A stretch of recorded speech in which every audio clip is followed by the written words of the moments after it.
अस्सलाम वालेकुम नाज़रीन, उम्मीद है आप खैरियत से होंगे। जैसा कि आपको मालूम है, इस चैनल के ऊपर हम आपके लिए रोज़ एक नया नुस्खा या आपकी सेहत से मुतल्लिक एक नई वीडियो लेके हाज़िर होते हैं। हमारे आज के व्लॉग का मौजू गुर्दे की दर्द और गुर्दे में मौजूद पथरी है। इसके साथ कुछ लोग ऐसे भी हैं जिनको पथरी जो है वो गुर्दे से निकल कर यूरेटर में या फिर ब्लैडर में आ जाती है, यानी मसाने में आ जाती है। तो आज हम बात करेंगे कि गुर्दे में पथरी क्यों बनती है और ये पथरी मूव करके यूरेटर में कैसे आ जाती है, उसके बाद ब्लैडर यानी मसाने के अंदर कैसे आ जाती है और इसको कैसे ख़त्म किया जा सकता है।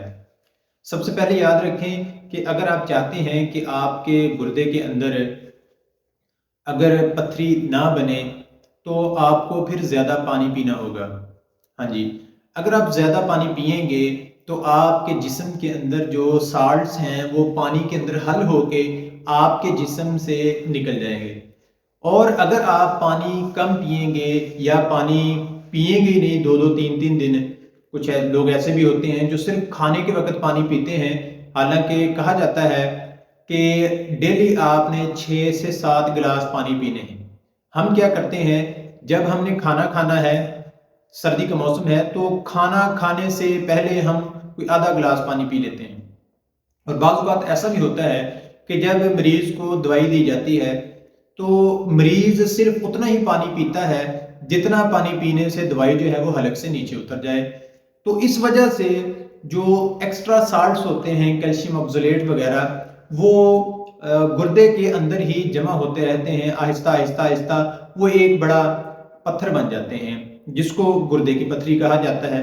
अब इसको ख़त्म करने के बहुत से तरीके हैं, इलाज हैं। आप अगर मेडिकल साइट पे चले जाएं तो आपको पता है आजकल वो लिथोट्रिप्सी वाला हिसाब भी है कि जिससे जिस्म से बाहर से एक शुआओं की बम्बार्डमेंट करके पथरी को रेजा रेजा करके पेशाब के जरिए खारिज कर दिया जाता है, या बहुत सारी मेडिसिन भी यूज़ करवाई जाती हैं।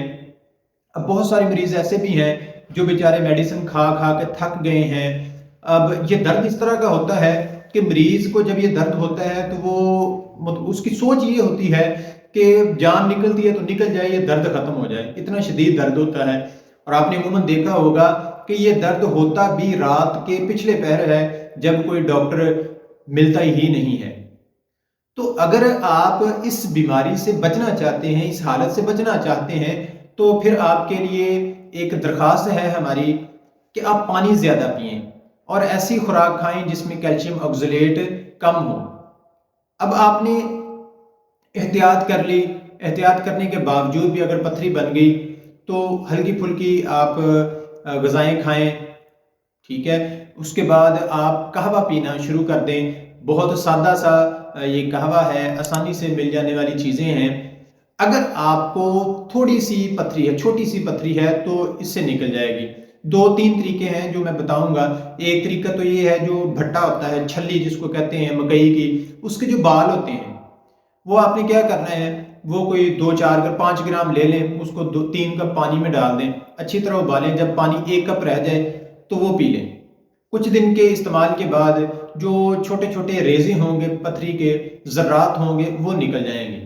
याद रखें, ये आसान सा टोटका है, इससे बड़ी पथरी नहीं निकलेगी।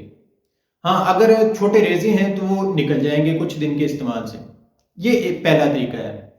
दूसरा तरीका ये है कि आप सौंफ, खरबूजे के बीज और जो बखड़ा होता है सफ़ेद कलर वाला, ये आप ले लें। इनको पानी के अंदर थोड़ा थोड़ा डाल लें, 3-4 कप पानी लें, थोड़ा थोड़ा ये डालें। जब 1.5 कप रह जाए तो वो पुन के आप पी लें। इससे भी जो कदरे रेजे से बड़ी पथरी होती है वो कुछ दिन के इस्तेमाल से निकल जाती है। अब कंडीशन आ जाती है बड़ी पथरियों वाली। याद रखें, बड़ी पथरियां तब बनती हैं जब आप मुसलसल एक लंबे अरसे के लिए पानी कम पीते हैं। तो आपको जब ये मसला बने गुर्दे वाला, तो फौरन पानी पीना ज्यादा कर दें। अब आपने क्या करना है, अगर पथरी बन गई है, आपने मेडिसिन भी ले ली। ये दोनों दोनों तरीके मैंने जो बताए हैं, और भी कई तरीके हैं, मुख्तलिफ लोगों के बताए हुए मुख्तलिफ नुस्खाजात हैं। आपने सारे नुस्खाजात इस्तेमाल कर लिए, सारे घरेलू टोटके इस्तेमाल कर लिए, आपने एलोपैथी की मेडिसिन भी यूज़ कर ली, आपने होम्योपैथी की भी मेडिसिन यूज कर ली, अगर आपको आराम नहीं आया तो अब ये जो मैं नुस्खा बताने लगा हूं ये 100% नहीं बल्कि 101% शर्तिया इलाज है उन लोगों का जो लोग दवाइयां खा खा के थक गए हैं। बड़ी सादा सी चीजें हैं, ये आपने ले लेनी है, बाजार से मिल जाती हैं, ये आपने पीस के रख लेनी है और सुबह शाम आपने इस्तेमाल करनी है, वो भी बताता हूं। सबसे पहले आपने क्या लेना है, रिवंद खताई, ये आपने 2 तोला लेनी है। ये चीजें सुन लें, रिवंद खताई ये 2 तोला लेनी है। कलमी शोरा ये भी आपने 2 तोला लेना है। फिर है संग यहूद, ये भी आपने 2 तोला लेना है। इनको अलग अलग पीस के मिला लें और किसी खाली बोतल में डाल के रख लें। अब इसको इस्तेमाल कैसे करना है, ये उन लोगों के लिए है जो सब किस्म की दवाइयां खा के थक गए हैं, पथरी खत्म नहीं हुई, ये उनके लिए है। आपने क्या करना है, सुबह और शाम खाना खाने के आधा घंटे बाद आपने थोड़ी सी खुराक लेनी है, जितनी की एक टैबलेट होती है, या समझ लें कि चने के दाने के बराबर, ये आपने लेनी है। खानी किस चीज के साथ है, सौंफ, खरबूजा और बखड़ा, ये आपने ले लेना है। इसका कावा बना के इसके साथ अपनी इस्तेमाल करनी है। इंशाल्लाह 4 या 5 दिन के इस्तेमाल के बाद पथरियां खत्म हो जाएंगी। और बाज़ मरीज ऐसे भी होते हैं जिनकी एक बार पथरियां खत्म हो जाती हैं, दोबारा फिर बनने लग जाती हैं। इस नुस्खे से दोबारा भी पथरियां नहीं बनेगी। इसके अलावा भी एक तरीका है जो मैं बता देता हूँ, हो सकता है ये तरीका, ये जो नुस्खा मैं भी बताने लगा हूँ उन लोगों पे असर कर जाए। आपने 3 अदद जो लाल मिर्चें होती हैं वो लेनी है और 5 तोला देसी घी में उनको जला लेना है। जब बिल्कुल अच्छी तरह जल जाए आपने घी को पुन लेना है। जब नीम गर्म रह जाए तो मरीज को आपने वो जितना भी बचेगा 5 तोले के बाद 3 तोला बच जाता है, वो आपने नीम गर्म पिला देना है।